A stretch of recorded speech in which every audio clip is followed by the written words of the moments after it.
Et en tant que femme leader, je prends mon exemple. Quand je discute par exemple avec les jeunes filles avec qui je parle, que j'essaie d'accompagner et tout, je sais me mettre à leur place en fait. Et moi je pense que le développement personnel passe d'abord par la connaissance de soi. Et pour être un bon leader, il faut se connaître soi-même. Pour toi, l'Afrique a plus besoin de coach en développement personnel ou de coach en entrepreneuriat? Selon toi, pourquoi est-ce que tu as raté le bac 3 fois? L'échec n'est pas une fin. Qu'est-ce que le toi d'aujourd'hui pourrait dire au toi d'il y a quelques années? Et est-ce que toi, tu as été victime de racisme? Moi j'ai été victime de racisme dans le sens où... Les éditions Argent Livre vous donnent rendez-vous pour le week-end de l'écrivain les 5 et 6 juillet 2025 dès 9h à l'hôtel Azalai de Ouagadougou. Un événement incontournable qui met en lumière les auteurs et entrepreneurs africains avec plus de 1500 participants attendus, des conférences et masterclass exclusives et une formation sur l'écriture. Contact 70 30 17 74 ou 61 57 73 47. Si tu étais un homme, quelle est la première chose que tu aurais souhaité faire? Si j'étais un homme. Tu n'as pas eu la question, hein? Pas du tout. Je ne m'attendais pas à ça. Ah ouais, écoute. Si j'étais un homme, la première chose que j'aurais voulu faire. Ouais. C'est vrai que à chaque fois quand je regarde les hommes, je me demande toujours comment ils font, dans le cadre du mariage, pour aimer plusieurs personnes en même temps, plusieurs femmes. Pour eux, Pour aimer plusieurs femmes en même temps. c'est qu'on a un cœur qui est trop grand. Je me demande toujours comment ils font pour... tu vois, un homme qui est marié à une femme et qui sort dehors, qui flatte les autres femmes et tout. Je me demande toujours comment ils font ça en fait. C'est quoi le courage? Je sais pas. Comment ils font pour faire ça? Ok. Bien comprendre. Ok. Bon, malheureusement, moi, je ne pourrais pas te répondre. Voilà. Je ne pourrais pas te répondre. Mais peut-être quelqu'un d'autre te répondra. Peut-être Soumana pourra te répondre. Je ne sais pas. Ok. Et autre chose, est-ce que dans toutes tes initiatives, je pense que tu es dans un milieu dans lequel tu fréquentes beaucoup d'hommes. Je n'ai pas moche comme femme. Est-ce qu'il t'est arrivé que pour gagner certains marchés, quand on te fasse des propositions, je dirais indécentes? Oui. Est-ce que tu peux nous raconter? Ok. C'est arrivé récemment. C'est dans une ambassade, je ne dirai pas laquelle, pardon. Alors, je devais partir discuter avec le premier responsable pour avoir des renseignements parce qu'on devait en fait contacter une entreprise depuis le Gabon et tout. Donc, quand je suis arrivée, le premier contact s'est passé, on a discuté et tout, et je devais prendre un autre rendez-vous avec la personne pour pouvoir discuter, mais il fallait que je parte dans son bureau. Sauf que la personne a dit après qu'il faut que je vienne à l'hôtel pour qu'on discute. Je dis non, mais pour avoir ces renseignements, je n'ai pas besoin de venir à l'hôtel et tout. Il me dit non, viens à l'hôtel parce que voilà, j'ai envie qu'après ça, qu'on puisse parler d'autres choses en fait. Et moi, je lui ai dit non, c'est pas comme ça que ça se passe et tout. Et du coup, j'ai coupé court et je suis pas partie. Après, il a continué à me harceler, à m'appeler et tout ça. Et il me dit, dans tous les cas, ne compte plus sur notre aide, on ne va plus vous aider. C'est comme si, dites que vous ne pouvez plus rentrer chez nous en fait. Parce que même si vous essayez de rentrer, on va essayer de bloquer. Donc, ah oui, ça a été sec comme ça. Ça a été sec comme ça. Et comment tu l'as vécu? J'avoue que pour moi, c'était difficile. J'ai appelé ma boss. C'était vraiment difficile parce que j'avais peur. Je me demandais comment est-ce qu'elle allait prendre ça et tout ça. Elle m'a fait comprendre que ça arrive. C'est pas la première fois. Elle a vécu ça plusieurs fois et tout ça. Que ça n'allait pas être la première fois, ça n'allait pas être la dernière fois. Donc, c'était un peu difficile pour moi. J'avoue que après ça, j'étais un peu sceptique aussi par rapport aux rencontres avec les hommes et tout ça. Donc, je me suis un peu retirée un moment avant de continuer. Et lorsque tu vis une scène comme celle-là, c'est quoi le plus difficile pour toi? Le plus difficile pour moi, c'est de dire qu'on ne prend pas en compte mes compétences, mais qu'on puisse me demander de faire des choses pour obtenir ce que je veux. Mais c'est aussi une compétence. Non. C'est une compétence, oui, mais pas dans ce sens-là, en fait. Donc, c'est ce qui est c'est frustrant pour une femme qu'on ne tienne compte que de sa beauté ou de son corps, qu'on ne tienne pas compte de ses compétences. C'est vraiment frustrant pour une femme. Et du coup, qu'est-ce que tu as mis en place désormais comme process pour, dans un premier temps, ne plus avoir à faire face à ce genre d'événements? Et dans un deuxième temps, si ça se reproduit, qu'est-ce que tu mettras en place? Parce qu'il y a des marchés qui sont souvent très délicats, très sensibles. Et il faut gérer. Ouais. Du coup, tu mets quoi en place maintenant, déjà, pour ne plus avoir à faire face à ce genre de situation? Déjà, je pense que pour ne plus avoir à faire face à ce genre de situation, je ne dirais pas que ça dépend de moi, en fait. Parce que peu importe ce que je vais mettre en place, ça dépend de comment l'autre perçoit la chose. Bah, tu peux devenir moche aussi. Comment ça? Je sais pas, Mais en moi. tant que femme, même si... En fait, en tant que femme, je ne fais pas exprès. C'est naturel. La beauté, elle est naturelle, en fait. La leader aussi peut être naturelle. Je ne fais pas exprès. Et moi, je pense que ça dépend. Parce que même quand j'essaie de mettre des limites dans les discussions, je sens que l'autre est en train d'aller un peu plus loin. Et en tant que femme, je ne peux pas aussi être méchante ou être dure. Parce que c'est le business. Oui. J'essaie d'être dure, mais un peu courtoise aussi. Parce que voilà. Mais tout dépend pas de moi, en fait. Parce que ça dépend aussi de l'autre qui est en face de moi. Ouais. Parce que peu importe ce que je mets en place, si l'autre dans sa tête, c'est carré, voilà, c'est carré, quoi. Tout à fait, tout à fait. Et maintenant, imaginons que tu sois dans une situation très délicate où il y a un contrat à signer. Et si tu ne signes pas ce contrat, ça peut mettre à mal la boîte. Sauf que ton intervenant, ton vis-à-vis, ton interlocuteur te fait comprendre que il faut passer à la casserole. Qu'est-ce que tu fais? Bon, moi, ce que je peux faire, je pense que ça, il faut quand même être il faut être intelligent pour gérer ça.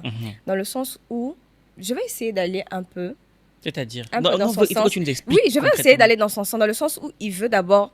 Bon, je ne sais pas s'il veut d'abord que je passe à la casserole avant le contrat et tout ça. Mais ma foi, oui. Mais moi, avant. je saurais comment m'y prendre dans le sens où je vais lui faire comprendre que, voilà, il faudrait d'abord qu'on travaille, qu'on essaie d'avancer et tout ça. Mais je vais essayer de jouer son jeu, qui signe le contrat, et par la suite, moi, je verrai comment me retirer. D'accord. Et ok. confier peut-être le dossier à un collègue ou à une autre personne. Ok. Si ça dépend vraiment, si ça peut mettre en péril la boîte, je pense que je vais mettre en place des stratégies pour avoir le contrat et après me retirer pour ne pas mettre en péril la boîte. Voilà. Ok. Parce que c'est aussi ça la maturité. Hein. Ouais. Et c'est quoi le meilleur conseil qu'on t'ait donné en leadership? Être soi-même. Ah. Et le pire conseil qu'on t'ait donné en leadership? Vouloir faire comme les hommes. Ah, ça c'est... je sens que ça va donner.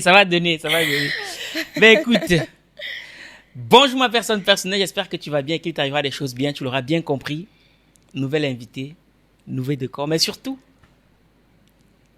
nouveau sujet. Alors, au cours de ce énième épisode du podcast de Argent Livre, nous recevons Farida. Farida, une jeune talentueuse et brillante burkinabé sur qui on va tirer à balles réelles. Et bien sûr, on va aborder la thématique du leadership au féminin. Tu me connais. Moi, j'aime pas la paix parce que la paix n'est pas rentable, surtout pour le vendeur d'armes. Donc, on va tirer à balles réelles parce qu'on aime le sang. De toute façon, si elle a accepté de s'asseoir là, c'est à ses risques et périls. Mais en faisant ça, on va s'assurer que on en ressorte ici tous grandis parce que c'est aussi ça le but. Et au-delà de ça, comme je le dis toujours, tout seigneur, tout honneur, je ne saurais démarrer cet épisode sans remercier la régie parce que le succès de cet épisode dépend de la régie.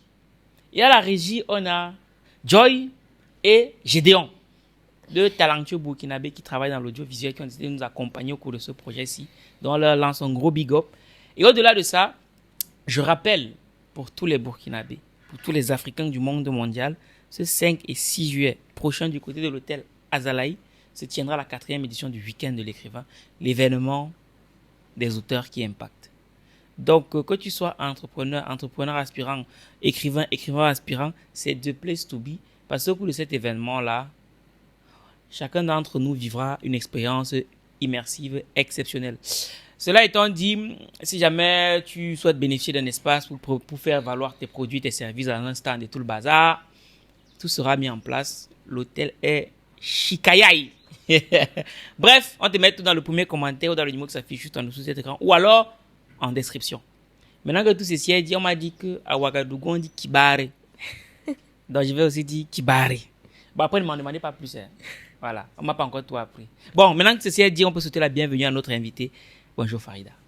Bonjour Valère. Comment tu vas? Très bien. Et toi? Je vais aussi bien que, comme je l'ai dit tout à l'heure, que le président Ibé à la tête du Burkina. Ok, top. Je parle du président Ibé, qui est un excellent leader. Ouais. Qu'est-ce qui, selon toi, fait de lui un grand leader? Alors, ce qui fait du capitaine Ibrahim un grand leader, je pense que c'est son humanité. Et la suite de ma question est de savoir, qu'est-ce que le fait de rester soi-même en tant que leader t'a apporté? Le fait de rester soi-même, D'abord, je vais dire, pour être soi-même, il faut d'abord se connaître.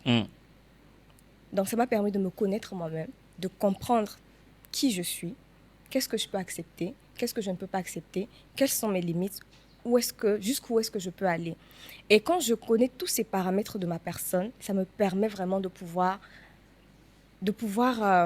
guider les autres, voilà, de pouvoir impacter la vie des autres. Tout à fait. Ouais. Donc, ta caméra est là. Pour ceux qui te découvrent aujourd'hui, qui es-tu? Alors, je suis Farida Ouetraogo, burkinabé, résidente en Tunisie. Je suis business developer sur Connect and Invest, également maîtresse de cérémonie et promotrice de Wendiam Nexus. Ok. Maintenant que la messe est dite, on peut tout de suite rentrer dans le vif du sujet. Comme j'ai dit, on parlera du leadership au féminin. Et est-ce que tu penses que la culture burkinabé peut être un frein ou un tremplin en ce qui concerne le leadership des femmes? Alors, en ce qui concerne le leadership féminin, je ne dirais pas que la culture est un frein pour les femmes. Ok. Dans le sens où, dans toute culture, dans tout pays, il y a la question du genre qui s'impose. Et au Burkina également, la question du genre s'impose. Dans le sens où, dans certaines circonstances, dans certaines conditions, la femme ne peut pas, on impose à la femme de ne pas faire comme l'homme. On impose à la femme de ne pas faire ce que l'homme est en train de faire, de ne pas pouvoir accéder à certains postes, par exemple. Je prends l'exemple, par exemple, dans certaines cultures au Burkina, la femme est associée à tout ce qui est tâches domestiques. Elle doit rester à la maison, elle doit prendre soin des enfants et tout ça.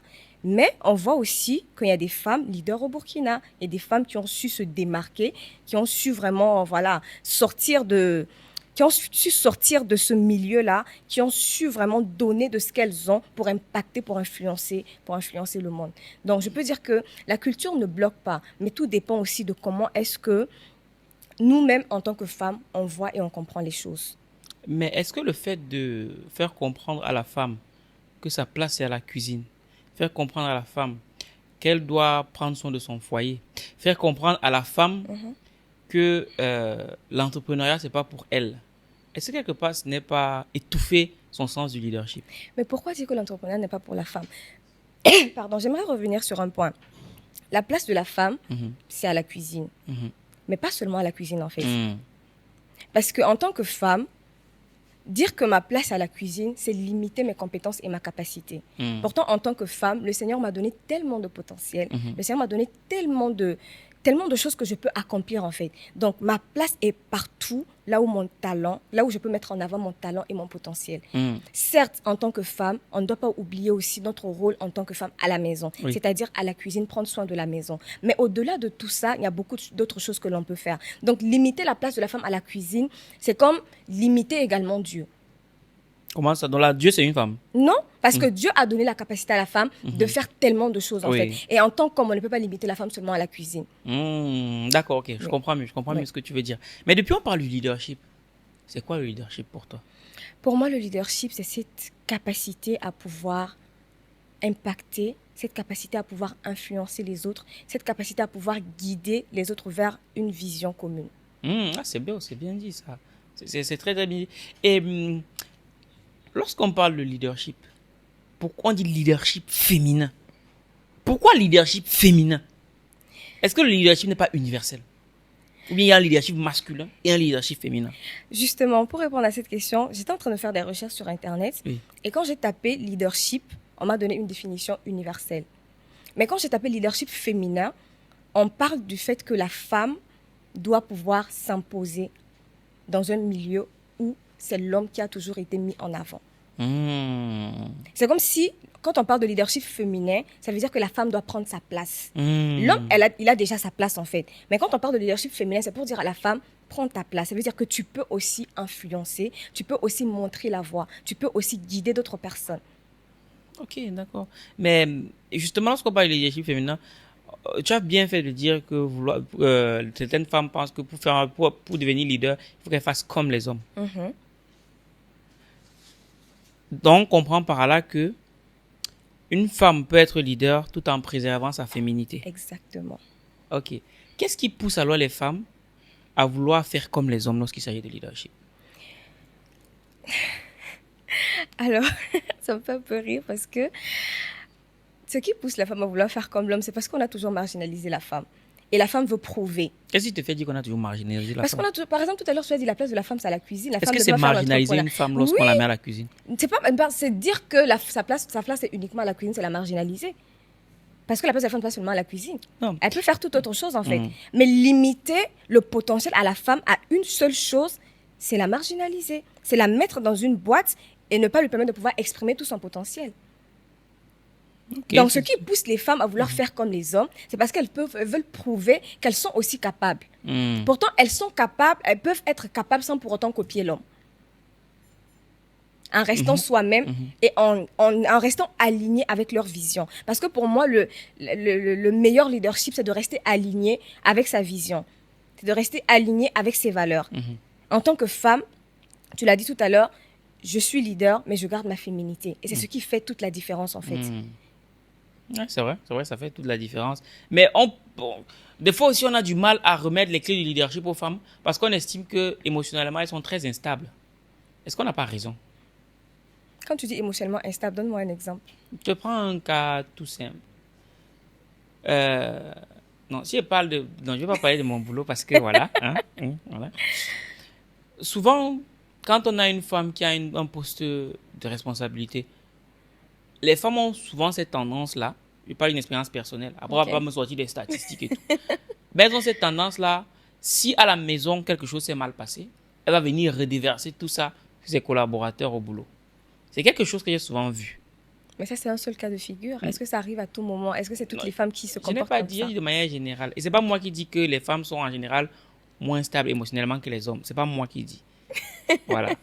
Donc, est-ce que pour une femme qui a ce trait de caractère-là, ça ne serait pas maladroit de lui remettre les clés du leadership?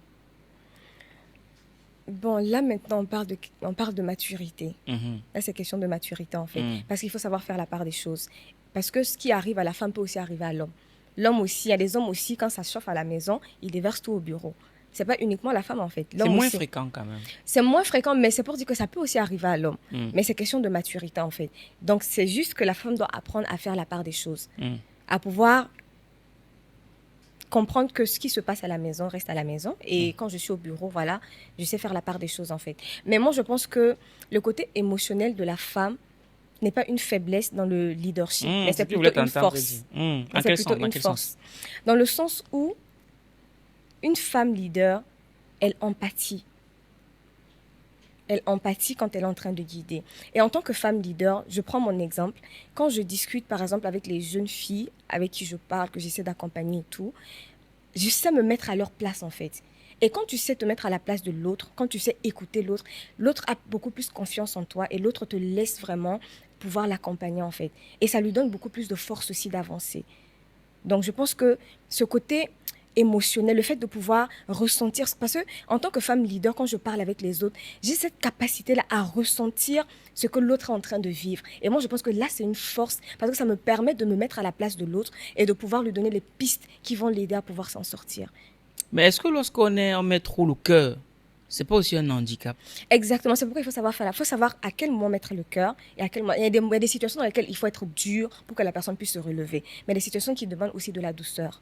Est-ce que tu peux nous donner un exemple? Toi qui es une femme leader, tu fais plein de trucs. Est-ce que tu as une anecdote à nous partager dans laquelle le fait d'y avoir mis du cœur a permis justement de mieux gérer la situation? Alors, je prends l'exemple d'une jeune femme qui vient de se lancer, par exemple, dans l'entrepreneuriat et qui rencontre beaucoup de difficultés au point où elle fait faillite. La première marchandise, déjà, elle a tout perdu et elle a envie d'abandonner. Dans ce genre de situation, je ne vais pas aller lui dire directement « Tu as mal géré ton argent, tu as mal fait ça, il fallait faire sinon. » Tu vas d'abord pleurer avec elle. Voilà, je vais d'abord la consoler, je vais être là pour elle. Et même dans ma façon de lui parler, de lui donner des conseils, je serai très douce avec elle parce que je sais que là où elle est actuellement, elle n'a pas besoin d'entendre qu'elle a mal fait. Elle sait déjà qu'elle a mal fait. Là, elle est consciente déjà qu'elle a mal agi. Ce que je vais dire ne va faire qu'empirer la situation. Alors, ce que je dois faire, c'est de pouvoir trouver les mots qu'il faut afin d'apaiser et après, maintenant, essayer de mettre une stratégie en place avec elle pour l'aider à pouvoir se relever et à pouvoir mettre en place son projet. Ouais, c'est bien dit. C'est bien dit. Et j'aimerais qu'on aille plus loin. OK. Certaines personnes s'accordent à dire, je parle sous le contrôle, sous l'oreille avisée du docteur Tibiri. Ok. Certaines personnes s'amusent à dire que l'une des clés du leadership, c'est le développement personnel. Qu'est-ce que tu en penses? Je pense que c'est une vérité, parce que je l'ai dit tout à l'heure, pour pouvoir bien l'idée, il faut d'abord se connaître soi-même. Et je pense que la connaissance de soi passe aussi par le développement personnel. Tu parles bien, hein? Mais c'est quoi le développement personnel pour toi? Pour moi, le développement... Parce que les gens mettent un peu tout et n'importe quoi dedans. C'est pas faux. C'est pas faux. Tout le monde est devenu coach en développement personnel. Alors, pour moi, le premier point dans le développement personnel, c'est comme je l'ai dit, c'est la connaissance de soi. C'est la base, en fait. Parce que si je ne me connais pas, je ne saurais même pas où est-ce que je suis en train d'aller. Donc, je dois être capable de me connaître moi-même. La connaissance de soi. Et après la connaissance de soi, il y a l'estime de soi, la confiance en soi. Comment je peux me faire confiance à moi-même si je ne me connais pas? Me connaître, c'est-à-dire connaître ma valeur, mes forces, mes faiblesses, mes limites et jusqu'où je peux aller. Et quand je me connais, je sais exactement. Si, moi, par exemple, en tant que femme, si je me dis que dans 3 ans, je veux être parmi les femmes les plus influentes d'Afrique, je sais exactement qu'est-ce qu'il faut faire pour arriver là. Je mets en place des stratégies. J'étudie peut-être la vie de toutes ces femmes qui sont passées par là pour en arriver là. Et j'essaie de mettre des stratégies en place. Elles me servent de repère, en fait. Donc, c'est juste pour dire que parce que je me connais, je sais exactement où est-ce que je suis en train d'aller. Tout ce que je suis en train de faire aujourd'hui me permet de pouvoir atteindre cette vision-là. Et moi, je pense que le développement personnel passe d'abord par la connaissance de soi. Et pour être un bon leader, il faut se connaître soi-même. Pour toi, est-ce que l'Afrique a plus besoin de coach en développement personnel ou de coach en entrepreneuriat? J'allais dire question piège. Je pense que l'Afrique a besoin des deux. Je sais, on est d'accord. L'Afrique a besoin des deux. On est d'accord. Mais plus besoin de quoi? Qu'est-ce qui pèse le plus? Entrepreneuriat ou dev perso? Selon toi? J'ai bien envie de dire développement personnel. Pourquoi? Parce que le développement personnel, à partir du développement personnel, parce qu'aujourd'hui, moi, ce que j'ai remarqué, en tout cas dans l'environnement où je suis, beaucoup de gens entreprennent sans pour autant se connaître et ils se cognent la tête. Ah, c'est tellement vrai. Tellement vrai. Ouais. Oui. Et ils investissent dans plusieurs projets avant de se retrouver. Pourtant, si je commence par le développement parce que je me connais, je sais exactement dans quel projet, où est-ce que je peux évoluer. Donc, tu estimes que les Africains ne se connaissent pas assez?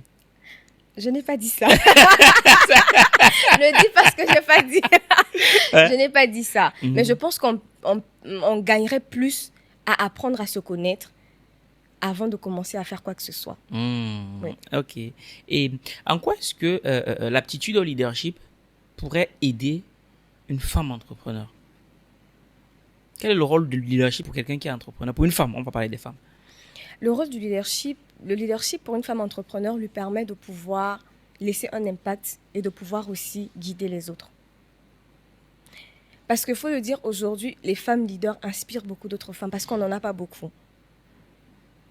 C'est vrai. Et le leadership pour une femme qui est en train d'entreprendre est très important parce que ça lui permet de pouvoir aussi être un modèle pour plusieurs personnes. Et bon, je crois qu'il va venir la réponse, mais je la pose quand même. Qu'est-ce qui explique le fait qu'on ait aussi peu de femmes leaders en Afrique? Je pense que déjà les femmes ont commencé à prendre conscience qu'elles ont leur place dans la société, qu'elles ont leur place en entreprise, qu'elles ont leur place dans ce monde. Les femmes ont commencé à prendre conscience. Mais je pense que le fait qu'il n'y ait pas beaucoup de femmes leaders, la première des choses, moi, je ne veux pas accuser quelqu'un, mais j'accuse la femme. Oui. J'aime bien quand une femme prend ses responsabilités comme ça. Oui, continue, ça me plaît. Pourquoi je dis ça? Parce que aujourd'hui, il y a plusieurs femmes, même quand elles étudient, quand tu lui demandes quels sont tes rêves et tout, c'est le mariage. Et pourquoi se marier? C'est parce que voilà, la sécurité financière, la sécurité, tout ça. Pourtant, moi, je ne suis pas contre ça. Hein. Moi-même, je veux me marier aussi, loin de là. C'est vous qui écoutez, je veux me marier aussi. Ne dites pas, oh, j'ai dit ça. Voilà, c'est juste pour dire qu'aujourd'hui, la femme ne réfléchit pas, ne va pas au-delà de tout, en fait. Aujourd'hui, quand j'ai mon diplôme, tout ce que je veux faire, avoir un travail en entreprise, me marier, prendre soin de mes enfants, c'est tout. Et je m'assois, je regarde. Pourtant, on a tellement de choses à donner à ce monde, on a tellement de choses à apporter qu'il faut qu'on pousse notre réflexion un peu plus loin en fait. Et le fait de voir d'autres femmes assumer cette responsabilité, se mettre en avant, montrer que c'est possible, c'est ce qui est en train de pousser d'autres femmes à le faire en fait. Si toutes les femmes étaient restées dans ce cadre-là, voilà, bureau, travail et tout, je dis pas que c'est mauvais, tout le monde déjà n'est pas appelé à l'entrepreneuriat, ça c'est clair. Je dis pas que c'est mauvais en fait, mais le fait que d'autres femmes aient osé, aient eu l'audace de faire les choses différemment, c'est ce qui pousse aussi d'autres femmes à le faire différemment en fait. Donc c'est à la femme de prendre conscience de tout ce potentiel qu'elle a, de tout ce qu'elle peut apporter pour l'évolution du monde en fait. Parce que nous aussi en tant que femmes, on est capable d'apporter une touche particulière, une touche différente pour permettre au monde d'évoluer différemment. Excellent. Est-ce que tu as toujours pensé comme ça? Non. Qu'est-ce qui s'est passé? Qu'est-ce qui s'est passé? Je pense que moi, j'ai grandi dans un milieu où ce que mes parents attendaient de moi, c'était d'aller à l'école, d'étudier, d'avoir un diplôme et de travailler en entreprise. Et je dirais pas malheureusement, mais dans mon parcours, j'ai connu beaucoup d'échecs. C'était quoi ton plus gros échec? J'ai fait le bac 4 fois. Tous les cas. Tu as fait le bac 4 fois? Ouais. Pourquoi? Je sais pas comment dire. Déjà, la première fois quand j'ai échoué, j'étais pratiquement la seule dans mon entourage à échouer. Wow. C'était un choc pour moi. Et comment tu l'as vécu? C'était très difficile. J'ai passé toutes mes vacances à pleurer. Et je voulais même plus partir dans le même lycée. Forcément. Ouais. Donc, j'ai décidé de changer de lycée. Mais, on dit la première fois, ça arrive. Les parents m'ont soutenue et tout. Donc, ça passe crème. La deuxième fois, quand j'ai échoué, c'était terrible en fait. Parce que moi-même, je n'y croyais pas. En classe, je me donnais vraiment à fond. Mais j'ai encore échoué une deuxième fois. Mais après, on se dit, bon, une fois, deux fois, ça passe. Mais la troisième fois, c'était terrible. Parce que là, même les parents n'avaient plus confiance en moi. Parce qu'à un moment donné, quand tu échoues, on ne parle plus de toi, mais on dit l'enfant d'un tel a encore échoué. Donc, tu n'imagines même pas à quel point les parents pouvaient se sentir mal. Et j'ai vu ma mère pleurer plusieurs fois à cause de ça, oui. C'était vraiment un choc pour elle, c'était très difficile. Et je la comprenais parfaitement. Même moi, à sa place, avoir une fille qui passe son temps à échouer, c'est difficile à vivre. Et à un point où tout le monde avait son mot à dire dans ma vie. Dans le sens où elle doit faire la santé, qu'elle fasse la couture, qu'elle fasse la coiffure, qu'elle fasse ceci, mais l'école n'est pas faite pour elle. Et moi, quand j'entends ça, ça joue tellement sur moi, ça commence à me blesser à un niveau où, à force d'entendre quelque chose à tout moment, ça joue sur ton estime de soi, en fait. Je n'avais plus confiance en moi, je n'avais plus foi en moi, mais quelque part, il y avait cette petite graine de confiance qui restait, qui me disait toujours que tu peux y arriver. Moi, je suis croyante. Il y avait toujours cette petite voix qui me disait que tu peux y arriver. Il y a quelque chose à faire. Et c'est ce qui m'a encouragée à dire aux parents la dernière fois. Juste une dernière fois. Mais il fallait que je quitte cet environnement.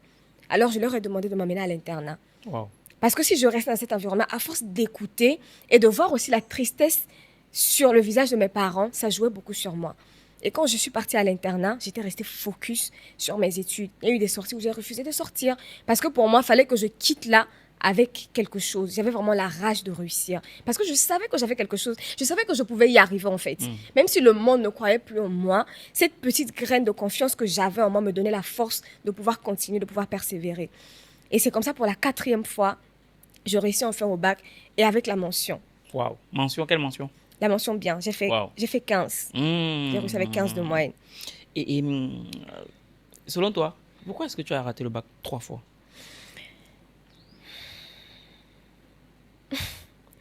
Alors, la première fois que j'avais échoué,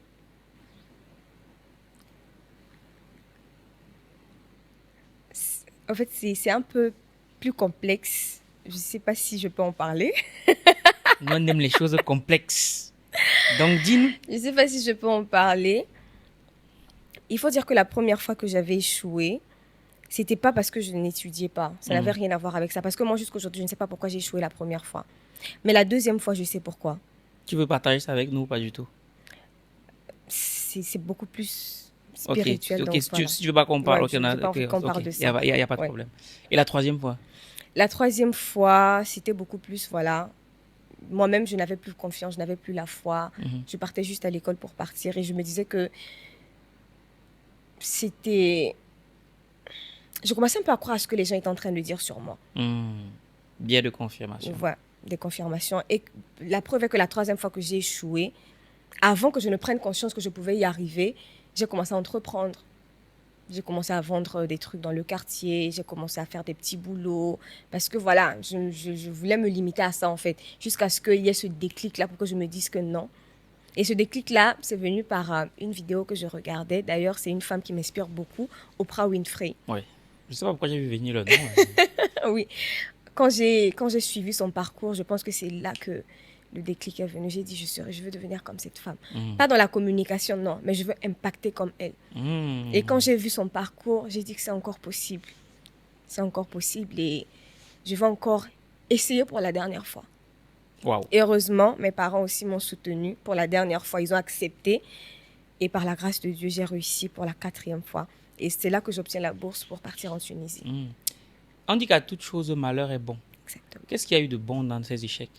Ce que j'ai eu de bon dans ces échecs, la première chose, c'était que la première fois que j'ai échoué, mes copines m'ont dit clairement qu'on ne peut plus marcher ensemble parce que nous sommes étudiants, toi tu es encore élève. Non. Ouais. Wow. Ouais, c'était un Douche froide. choc pour moi. Ouais. C'était comme une douche froide. Elles te l'ont dit comme ça? Ouais. Ah oui. Et tu l'as vécu comment ça? Très difficile. Ouais. Je me retrouvais seule. Au moment où j'avais plus besoin de personnes dans mon entourage, je me retrouvais seule. Pour moi, c'était très difficile et j'ai compris que voilà, les relations humaines peuvent s'arrêter à tout moment. Et tu as pensé au suicide? J'ai pensé au suicide la 2e fois. Ah oui. Et qu'est-ce qui t'a empêché de passer à l'action? Je me rappelle que j'étais dans ma chambre. J'ai imaginé toute une scène et je me suis levée pour sortir et je pense que c'est Dieu. C'est Dieu qui a fait ça. Je me suis levée pour sortir, je suis arrivée devant la porte, je suis sortie, j'ai marché. Et puis après, je pense que j'ai entendu les chiens aboyer puis je suis rentrée à la maison. Ah ouais. Je voulais me suicider mais j'avais peur. Peureuse là. Pourtant, je voulais me suicider mais Ouais. pourtant j'avais peur. Donc c'était ça. Et la chose que j'ai beaucoup appréciée dans ces 3 années d'échec, c'est que je ne suis pas restée à ne rien faire. C'est là où j'ai commencé à entreprendre. J'ai vendu les beignets. Ouais. J'ai vendu devant la porte le poisson, les œufs. J'ai fait le commerce. Après, maman avait donné l'opportunité de partir en Côte d'Ivoire. Je suis revenue avec la marchandise que j'ai vendue. Ouais. C'est comme ça que j'ai commencé à développer des aptitudes pour le commerce et tout ça. Même quand je suis partie à l'internat Ouais. pour étudier, je vendais mes provisions. Et à ce moment-là, est-ce que l'entourage te perçoit comme quelqu'un qui a raté sa vie, c'est ça? Ou pas du tout?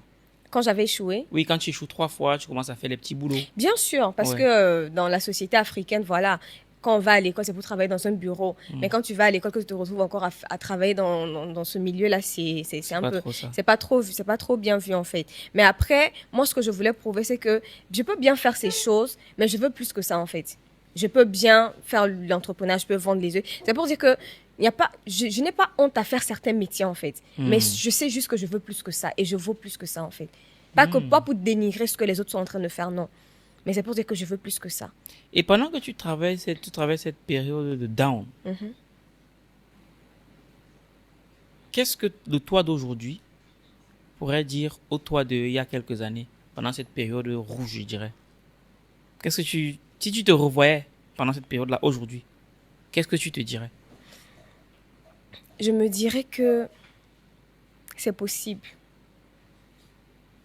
L'échec n'est pas une fin. C'est un moyen de pouvoir mieux rebondir. Tu as beaucoup écouté Oprah Winfrey. Ouais.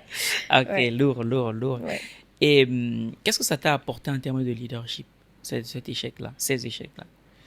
En termes de leadership, ça m'a permis de cultiver en fait cette capacité à comprendre les autres, à comprendre les situations difficiles par lesquelles les gens peuvent passer et à surtout ne pas limiter le potentiel de quelqu'un à un échec, même à plusieurs échecs, parce qu'on peut tomber plusieurs fois. Mais le plus important, c'est de ne pas rester là, mais de se relever. Et à chaque fois qu'on se relève, on se donne le moyen encore de faire mieux et de réussir. Tout à fait. Ouais. Je confirme. Ouais. Je confirme. Et j'avais une question que je trouve... Bon, écoute bien la question. Elle est simple. Je t'écoute. Elle parle bien. Elle parle comme la Bible. Elle me dit, ouais, le leadership et tout, au féminin. Je veux développer mon leadership. Je commence par quoi? Je vais encore répéter la même chose. Se connaître. Ouais. Bon, ça veut dire que j'ai retenu la leçon. C'est bon, j'ai retenu, ça Oui. va. Ok. Le Burkina Faso, en ce moment, est en temps de crise. En quoi est-ce que le leadership peut permettre au Burkina Faso de sortir de la crise? Je pense que tu as la réponse à ta question. Aujourd'hui, c'est moi qui pose la question. On voit tous le leadership du capitaine Ibrahim Traoré, on voit tout ce qu'il est en train de faire. Et par là, on comprend qu'avoir un bon leader en temps de crise est très, très important pour sortir, pour mieux vivre la crise d'abord et pour aussi sortir de cette crise. Exactement. Ok, très, très bien. En parallèle de tout ça, tu étudies en Tunisie. Pourquoi la Tunisie? La Tunisie, d'abord, parce que je n'avais pas le choix. C'est ce qui s'est présenté à moi. D'accord. Je suis partie, j'ai accepté. Comment ça, tu n'avais pas le choix? Les études que tu fais quoi comme études en Tunisie? J'ai fait une licence en administration des affaires et un master en management digital. Et il n'y en a pas au Burkina Faso? Je pense que quand je dis, j'ai obtenu une bourse pour la Tunisie. Oui. C'est moi qui n'écoute pas bien, peut-être. J'ai obtenu une bourse pour la Tunisie. C'est comme ça que je suis arrivée en Tunisie. Ok, bon, cool. Et comment se passe la vie en Tunisie? Je sais que très souvent, j'ai entendu des amis se plaindre du fait que il y aurait beaucoup de racisme vis-à-vis des Noirs en Tunisie. Est-ce que c'est vrai? Ce qui est sûr, le racisme est une réalité en Tunisie qu'on vit. Voilà, c'est une réalité qu'on vit. Mais comme on dit, c'est pas tous les Tunisiens qui sont racistes. Bien vrai qu'il y ait le racisme, surtout envers nous, les subsahariens, parce que c'est comme ça qu'on nous appelle en Tunisie, les subsahariens. Les calouches. Exactement. C'est comme ça qu'on nous appelle. Dans un premier temps, je dirais que ce qui provoque ce racisme-là aussi, c'est le comportement de nous, les Noirs. Comment ça? Parce que dans tout pays, quand on arrive, quand on est étranger, il nous faut être en règle. Oui. Ça, c'est normal. Dans tous les pays du monde entier, c'est comme ça. Mais la plupart du temps, vous n'êtes pas sans savoir qu'en Tunisie, beaucoup de gens viennent par le désert pour prendre la mer et aller en Italie. Tout à fait. Voilà. Donc, je pense que... Et quand ils arrivent dans le désert, certainement, ils ont tout perdu. Et quand ils arrivent, il faut travailler pour avoir encore de l'argent pour prendre la... Et dans ce qu'ils sont en train de faire, il arrive que il n'y ait pas de bonnes relations avec les Tunisiens. Déjà, vous n'êtes pas en règle et vous ne restez pas tranquille. Et quand on les prend, ça devient encore un problème. Parce qu'en soit on va les enfermer, soit on va les ramener dans le désert. Mais figure-toi qu'il y a des personnes qu'on a amenées dans le désert, même 3 fois, 5 fois, et ils reviennent encore. Wow. Donc, dans ce cas, je peux dire que c'est pas du racisme, mais c'est le règlement, en fait. C'est la loi, il faut respecter la loi et tout ça. Mais le racisme intervient au niveau où, moi, en tant qu'étudiante, j'ai mes documents, je suis en règle, mais la police m'arrête quand même et m'enferme en prison. C'était déjà arrivé, ça? Non. Heureusement. Ça ne m'est pas encore arrivé. Est-ce que tu as des amis qu'on a mis en prison, qui étaient quand même en règle? Oui, j'ai des amis qui ont vécu ça. Mais c'est juste que parce que la police, quand ils t'arrêtent, ils ne prennent pas le temps de poser des questions et tout. Voilà. On t'embarque et tout ça. Et après, voilà. Peut-être qu'après, s'ils découvrent, ils peuvent te laisser partir. Ou après, quand ils découvrent, ils peuvent te faire passer en jugement. Et puis voilà. Et est-ce que toi, tu as été victime de racisme? Moi, j'ai été victime de racisme dans le sens où il m'est arrivé plusieurs fois dans la rue que des petits Tunisiens me crachent dessus. Ah oui? Oui. Wow. Des petits enfants, hein, pas des aînés, me crachent dessus. Bon, si ça vient forcément des parents. Ou bien on nous appelle Gira Gira, ça veut dire singe. Ah oui. Et la première fois qu'on te le dit, comment tu le vis?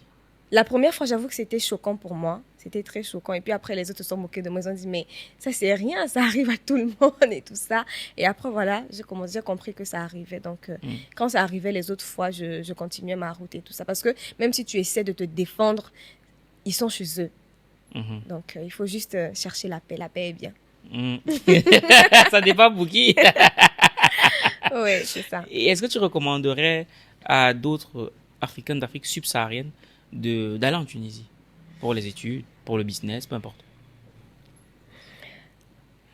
Il faut prendre le temps de bien réfléchir. Il faut bien réfléchir, faut prendre toutes les informations qu'il faut. Pour le business, c'est bien. Pour le business, c'est parce que c'est un autre contexte, en fait. Actuellement, moi, je suis beaucoup plus dans le business et je comprends mieux. C'est dans un autre contexte, donc là, ça va. Mais pour les études, il faut vraiment prendre le temps de s'informer avant de prendre une quelconque décision. Moi, ce qui m'a marqué chez toi, c'est que, en tout cas, qui m'a aussi fait plaisir, c'est de voir que tu étais quand même la maîtresse de cérémonie de l'événement FITA, qui est un gros événement quand même, organisé par l'État tunisien. Comment ça s'est passé pour que ce soit toi la maîtresse de cérémonie? Alors, tout a commencé en 2023. Oui. 2023, je travaille avec une entreprise en tant que Strategy and Development Manager. Oui. Et cette entreprise est en partenariat avec l'organisme qui organise la FITA. Oui. Donc, ils nous ont sollicité pour travailler avec eux. Donc, c'est comme ça qu'avec ma boss, on arrive. Et moi, je suis prise en tant qu'hôtesse. Donc, je travaille avec eux la première édition en tant qu'hôtesse. En 2024, encore, je travaille avec eux en tant qu'hôtesse. Mais moi, je me définis toujours comme une personne audacieuse. Et la troisième fois, je suis partie voir le président qui organise l'événement. Je lui ai dit, cette année, je ne veux plus être hôtesse. Ah oui? Ouais. Ah ben bravo. Ouais. Et tu lui as dit quoi? Tu veux être... Je lui ai dit, je veux autre chose. Mais je ne veux pas être hôtesse. Je veux monter parce que ça fait 2 ans que je suis hôtesse. Cette année, je veux quand même monter de niveau. Et je lui ai dit, vous pouvez visiter mon profil LinkedIn. Je suis maîtresse de cérémonie. J'ai modéré pas mal d'événements. Si ça vous intéresse, je peux être la maîtresse de cérémonie. Il me dit, mais je peux parler devant 3000 personnes, 3000 investisseurs. Il y aura près de 20 ministres et tout. Et probablement, le président de la République sera là. Excusez-nous, sur les aléas du direct. Voilà. Les aléas du direct. Voilà, on fait avec.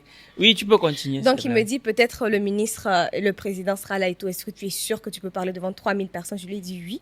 Il a dit, tu es sûr? Il m'a dit oui. Il a dit, je te fais confiance, mais c'est vraiment risqué pour moi. Je lui ai dit, vous pouvez me faire confiance et tout. Et c'est comme ça que voilà, je deviens maîtresse de cérémonie du FITA pour la 8e édition. Et à la fin, il était tellement choqué de voir voilà, la réussite, comment j'ai bien presté. Il était vraiment satisfait. Et pour moi, je peux dire que j'ai réussi mon pari. Excellent. Ouais. Énorme, énorme. Ouais. Voilà une démonstration de leadership, hein, parce que Ouais. pour être leader, il faut aussi du courage. Exactement. Il faut Ouais. beaucoup de courage, C'est beaucoup ça. de courage. Cette aptitude à pouvoir prendre la parole en public. Je pense qu'il y en a un qui ses oreilles sifflent quand je dis ça. Aujourd'hui, au vu de tout ce que tu as pu réaliser, tu te définirais comme quelqu'un de spirituel ou comme quelqu'un de religieux? Spirituel. Ok. Et qu'est-ce que la spiritualité peut avoir comme impact dans le développement de son leadership en tant que femme? Déjà, moi, en tant que femme, mon leadership, je l'ai pris dans la Bible. Je m'inspire beaucoup de Déborah. Si tu permets. Bon, non, je te laisse finir, après je vais revenir. Parce que je te laisse finir. Oui, Déborah, oui. Déborah, son leader, elle était leader, elle était juge, elle dirigeait une équipe des militaires, des soldats, et elle était aussi une femme, je n'ai pas dit femme au foyer, mais elle était femme à la maison, voilà. Donc, quand je regarde comment Déborah arrivait à concilier tout ça, moi, ça m'inspire beaucoup. Et son sens du leadership, le fait qu'elle soit une femme à la tête des hommes et qu'elle puisse imposer ce leadership, que les autres puissent vraiment l'écouter, moi, c'est quelque chose qui m'a beaucoup impacté en fait. Et au-delà de tout ça, je peux dire que quand je regarde à ma personnalité, à comment je suis, et quand je lis la Bible, je m'inspire de plusieurs choses que le Seigneur a dites dans la Bible, en fait, que je suis capable de faire, que je suis capable d'accomplir. Et quand je m'approprie ces paroles-là, j'ai envie de dire que rien ne peut m'arrêter. Ok. Mais pour une personne lambda qui ne lit pas la Bible, sur quoi est-ce qu'elle peut s'appuyer au niveau de sa spiritualité pour développer son aptitude au leadership? Toi, ça a été le cas de Déborah. Mais tout le monde ne lit pas cette partie-là. Tu lui dirais quoi? Une personne qui ne lit pas la Bible, sur quoi est-ce qu'elle peut s'appuyer? C'est-à-dire en quoi est-ce que la spiritualité pourrait contribuer à ce qu'elle puisse se développer d'un point de vue en tant que leader? Déjà, par rapport à la spiritualité, je vais d'abord te demander, quand tu parles de spiritualité déjà, c'est sur base de quoi? Je ne suis pas sûr de comprendre la question. Quand tu parles de spiritualité, est-ce que tu peux mieux expliquer? La relation qu'on a avec le monde invisible. Moi, quand je parle de spiritualité, je parle de la relation que j'ai avec Dieu. Ah, voilà, ok, d'accord. Ok, d'accord, je comprends mieux. Donc, ça veut dire, donc, pour une personne qui croit en Dieu, du coup, comment est-ce que Dieu pourrait l'aider à développer son sens au leadership? La personne doit faire confiance en Dieu. Et là, je pense que l'intimité avec Dieu joue un rôle très, très important, en fait. Parce que c'est dans l'intimité avec Dieu que l'on apprend aussi à se connaître, que Dieu nous parle, en fait, de qui nous sommes et que Dieu nous montre aussi la vision de où est-ce que l'on doit être. Et quand on a cette intimité avec Dieu-là, cela nous permet de développer certaines aptitudes, en fait.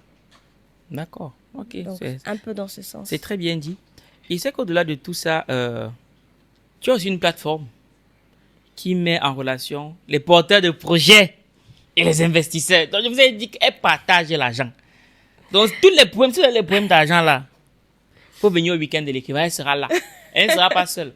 Elle sera avec Maman Nakash. Maman Nakash, elle sera là aussi. Connect and Invest. Oui. Donc, si vous avez des projets, il faut venir. Le jour là, ils vont vous dire comment. Ils vont vous donner l'argent. Ils ne vont pas vous dire, ils vont vous donner l'argent pour vos projets. Est-ce que tu peux nous en dire un peu plus sur l'initiative et tout? D'accord. Je vais d'abord parler de Connect and Invest parce que tu as commencé par là. Alors, Connect and Invest, c'est un cabinet qui accompagne les entreprises. Donc, nous sommes en train d'ouvrir les bureaux déjà au Burkina. Je suis là pour ça. On est là. Donc, on accompagne les entreprises dans tout ce qui est structuration de projets jusqu'à la levée de fonds. Donc, c'est un accompagnement à 360 degrés. Ouais. Donc, on met en relation les entreprises, les chefs d'entreprise et les investisseurs. Donc, on travaille avec l'entreprise, on étudie l'entreprise, on étudie tout ce qui est projet. Et quand on arrive au niveau du financement, nous, Connect and Invest, on se charge maintenant de faire la levée de fonds pour accompagner cette entreprise-là. Donc, on est en train d'ouvrir nos bureaux à Ouaga. À Ouaga 2000. À Ouaga 2000, voilà. C'est compliqué. À Ouaga 2000. Donc, nous sommes là vraiment pour accompagner les entreprises qui ont besoin de nous. On pense qu'il y a le Burkina a une phase vraiment où, voilà, on a besoin de pas mal d'investisseurs et tout. Donc, je pense que c'est vraiment le moment de rentrer en contact avec nous. N'hésitez pas, vous pouvez nous contacter sur toutes nos plateformes. Nous sommes sur Facebook, LinkedIn, sur tous les réseaux et voilà. Là, justement, oui. Et la plateforme, du coup Et la plateforme, voilà, la plateforme, c'est juste qu'en Tunisie, je me suis rendu compte que les Burkinabés sont très intelligents. Pas plus que les Camerounais. Ah, je ne vais pas faire ce débat-là. Les Burkinabés sont très intelligents et j'ai découvert... ils sont très brillants, très, très brillants. J'ai découvert pas mal de Burkinabés qui développent des projets techniques et digitales. Je me suis dit, ces projets... En fait, moi, je suis en Tunisie depuis 2018 et je vois ces quand projets... même, tu es une ancienne, hein? Oui, ça fait 7 ans que je suis là. Donc, je vois pas mal d'initiatives, pas mal de projets. Mais après, je vois qu'au niveau du Burkina, on n'entend pas parler de ça. Pourtant, ce sont des projets qui peuvent bien contribuer au développement du Burkina Faso. Alors, je me suis dit, pourquoi ne pas créer une plateforme pour permettre à ces étudiants burkinabés à l'étranger de pouvoir mettre en avant leurs projets et en même temps au Burkina, les entreprises, les investisseurs qui sont là, peut-être qui ont besoin de ces solutions-là pour leurs entreprises, pour leurs boîtes, puissent voir les projets et pouvoir connecter ensemble. Tout à fait. Donc, la plateforme, c'est Wendiam Nexus qui sera bientôt disponible. Donc, on est en train de travailler, on est en train de développer la plateforme actuellement. C'est vraiment, ça concerne que le Burkina Faso. C'est pour permettre à la diaspora burkinabé de mettre en avant son potentiel et de permettre aussi aux entreprises burkinabées de profiter de ce potentiel-là. Et quand tu parles de diaspora burkinabé, moi j'ai mon ami personnel, Octave Yameogo. Octave, on pense à toi. Hein? Donc vraiment, Octave, c'est un gars très burkinabé, très, très, très dynamique, très, très dynamique. Il fait de très belles choses en France et qui est aussi auteur d'un livre très intéressant. C'est quoi encore les associations? Bon, j'ai oublié le titre de son livre, mais vraiment, Octave Yameogo, cherchez le nom là. Il faut le chercher. D'accord. C'est un profil très intéressant. Oui. Donc, petite question qui pique, c'est que nous les Camerounais, on n'aime pas la paix. Est-ce que ce n'est pas maladroit? Est-ce que ce n'est pas maladroit? Ça commence pas bien. De vouloir pousser des gens à investir au Burkina Faso, alors que le Burkina Faso en ce moment est en temps de crise? Est-ce que ce n'est pas pousser les gens vers la faillite, la perte d'argent, vers le goumin entrepreneurial? Alors, c'est une vraie question. Hein. Oui, je vais bien t'expliquer sûr. pourquoi. Quand nous, je ne sais pas comment c'est en Tunisie, mais lorsqu'on est en France et quand on met les destinations dans lesquelles on veut partir, le Burkina Faso est en rouge. En 2023, lorsque je vais venir au Burkina Faso, tous mes proches me demandent, mais qu'est-ce que tu vas faire là-bas? Sois prudent. Ça, c'est la vue qu'on a de l'extérieur. Donc, toi, tu encourages les gens à investir au Burkina Faso. Donc, alors, c'est vrai, on peut dire que ce que les médias disent, hein, le Burkina est en situation de crise. Moi, depuis que je suis arrivée, en tout cas, je n'ai pas entendu des coups de feu. Toi, depuis que tu as entendu des coups de feu? Non. Je pense que les gens vivent normalement. Les gens mangent. Hier, c'était la fête. Les gens ont fêté normalement et tout. Ils ont même trop fêté. Les gens ont fêté normalement. C'est vrai que le Burkina est en situation de crise, mais cependant, il faut comprendre que c'est pas parce qu'on est en situation de crise que ça veut dire... Parce que quand on dit crise, les gens pensent qu'on dort sous les lits, on a tout le temps peur, ça tire de partout. Non, ce n'est pas ça en fait. La preuve en est qu'on est là, on vit normalement. Et en situation de crise également, c'est dans ces moments-là, c'est dans des situations de crise que les opportunités sont là. En tout cas pour les vrais investisseurs qui comprennent vraiment le milieu de l'entrepreneuriat, de l'investissement. Ils savent que c'est dans ces situations-là qu'il faut profiter pour se positionner. Parce que c'est là où il y a pas mal d'opportunités qui s'offrent à nous en fait. Et quand on parle d'investissement, ce n'est pas seulement la crise en fait, mais ça dépend de plusieurs paramètres.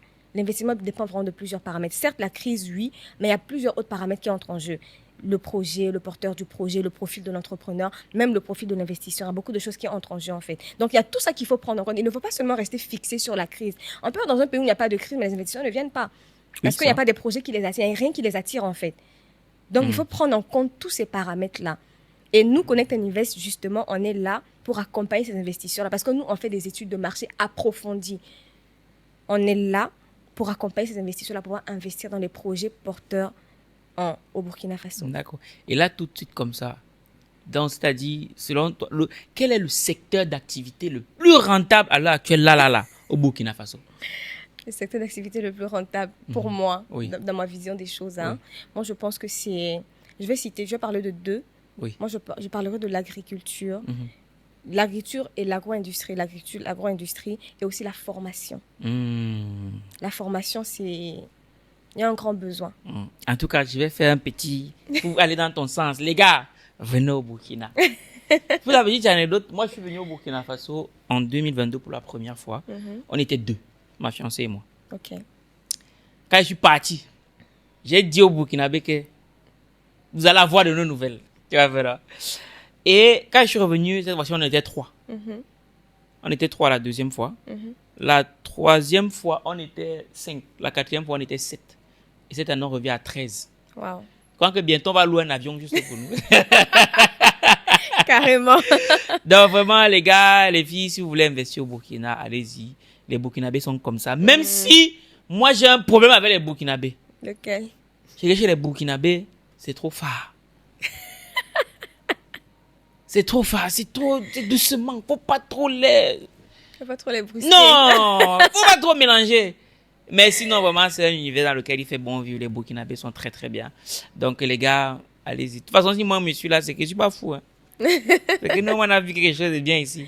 Ouais. Ok, je vous rassure, on ne se cache pas pour sortir. On n'y a pas de balles, de kicks. Non, c'est pas et la preuve, c'est que toi-même, tu organises ton événement bientôt. Voilà, c'est ça. Donc, c'est un investissement aussi. Ouais, parce que là, ça nous coûte très cher un événement comme celui-là.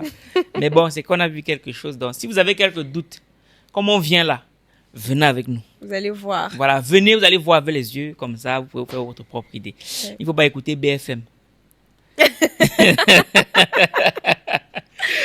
Bon, on arrive pratiquement au terme de notre échange. Toutefois, j'aimerais te poser une dernière question. Ok.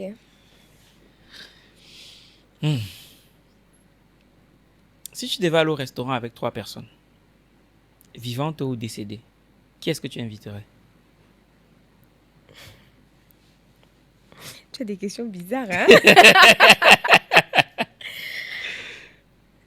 Si je devais aller au restaurant avec 3 personnes.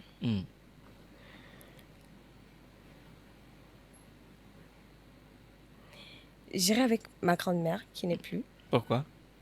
Parce que j'ai envie de dire que tout ce que je suis aujourd'hui, je l'ai appris avec elle. Elle m'a appris tout ce que je fais aujourd'hui. Elle n'est pas allée à l'école. Ouais. Elle n'est pas allée à l'école, mais elle m'a appris beaucoup de choses que l'école ne m'a pas appris. Comme quoi? L'humanité. C'est vrai que l'école des humanistes, c'est vrai. Oui, bon, l'école, c'est pas parfait. L'humilité, même l'audace, le courage d'oser, de prendre ce qui t'appartient. Ok, deuxième personne. La deuxième personne... Je ne sais pas si vous avez suivi la série Scandale. Olivia Pope. Ah. J'aime beaucoup sa façon de réfléchir et sa stratégie. C'est une femme qui m'inspire beaucoup en tout ce qui concerne la stratégie. Ouais.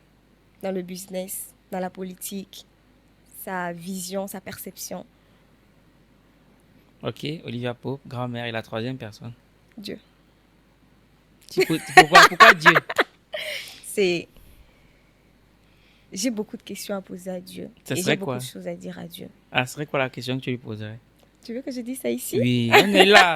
Dieu est là de toute façon.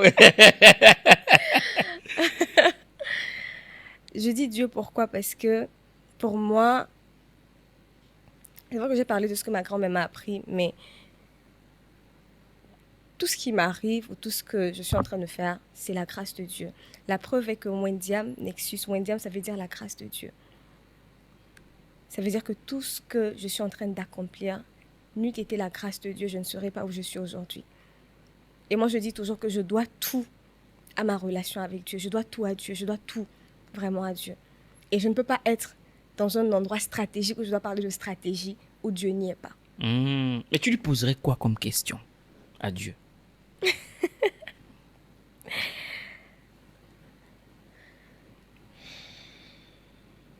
Je pense vraiment que je dois dire ça ici. Je pense que c'est intime.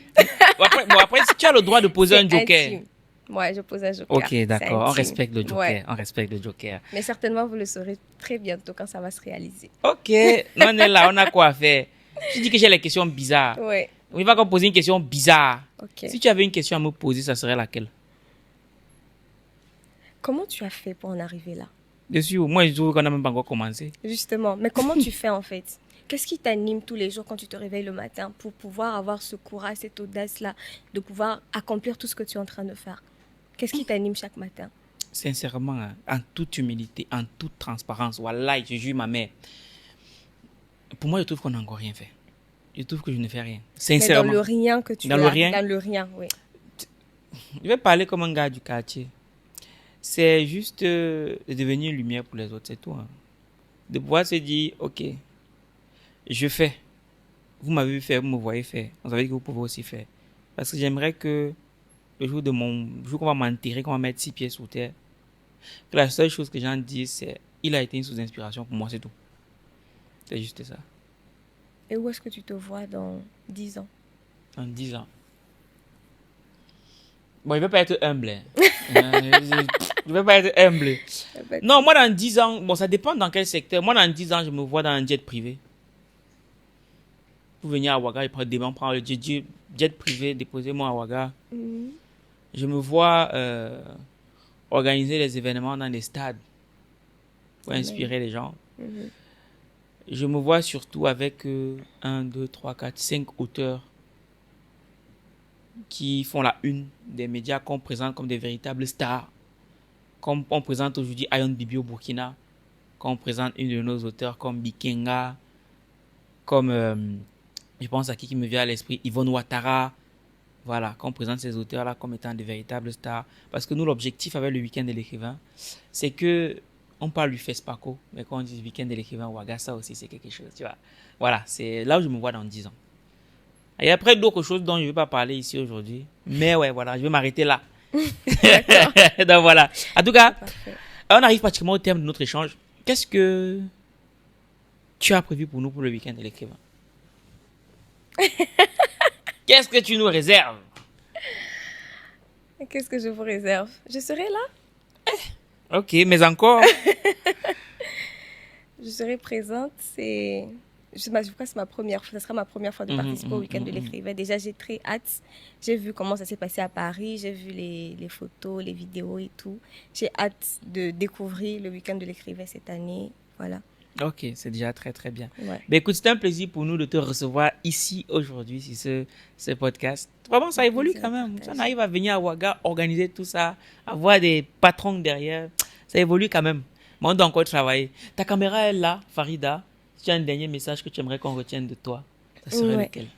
Alors, moi, mon leitmotiv, je le dis toujours, l'excellence et l'impact sont à la portée de ceux qui osent et persévèrent. Je vous laisse avec ça. Amen. Tu as dit, L'excellence et l'impact sont à la portée porte de ceux qui osent et persévèrent. Si vous avez écouté ça, mettez en commentaire. Likez, commentez, partagez, c'est gratuit. En plus, ça nous donne de la force.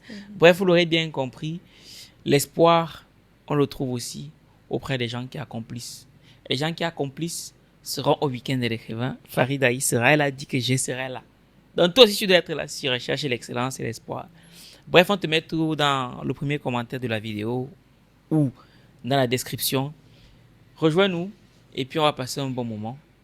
Et je rappelle que c'est sur 2 jours. Le jour 1, c'est pour tout le monde. Le jour 2, c'est pour les VIP. On va vivre encore une expérience qui va à notre niveau. Cela étant dit, c'était Valère Bélias et Farida Ouedraogo. Hey! Ceux qui ont compris ont compris. Et on se donne rendez-vous au prochain numéro. Minakano. Les éditions Argent Livre vous donnent rendez-vous pour le week-end de l'écrivain les 5 et 6 juillet 2025 dès 9h à l'hôtel Azalaï de Ouagadougou. Un événement incontournable qui met en lumière les auteurs et entrepreneurs africains avec plus de 1500 participants attendus, des conférences et masterclass exclusives et une formation sur l'écriture. Contact 70 30 17 74 ou 61 57 73 47.